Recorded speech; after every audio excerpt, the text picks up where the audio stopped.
Life is a 2017 science fiction horror thriller directed by Daniel Espinosa and written by Rhett Reese and Paul Wernick. Set aboard the International Space Station, it follows a multinational crew who discover a tiny organism from Mars, a lifeform they nickname Calvin.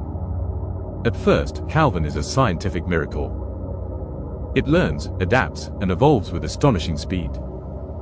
But as it grows more intelligent, it becomes unpredictable, uncontrollable, and ultimately lethal.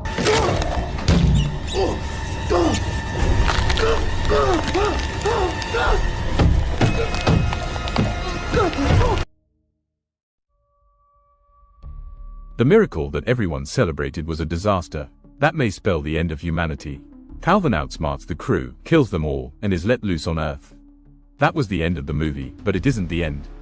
That is where the horror starts. It is no longer a monster far away. It is right here with us. You might think this is a monster that only exists in a movie. But what if I told you that there is something quite similar to Calvin out there on Earth today? Something potentially as destructive as Calvin, but even smarter. Yes, I am talking about it.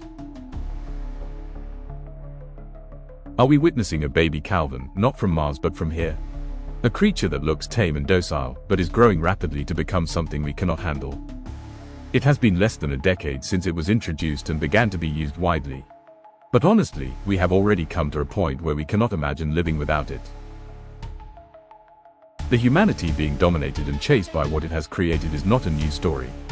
We have been told this many times. And yet, we are awfully unprepared for what has already been said. Just like the people in the movie, who later all die. When our unfriendly Martian friend, Calvin, was first introduced, nobody knew what ChatGPT was or what having and using it would be like. But we might have created Calvin not from space, but here from Earth. Thank you for watching.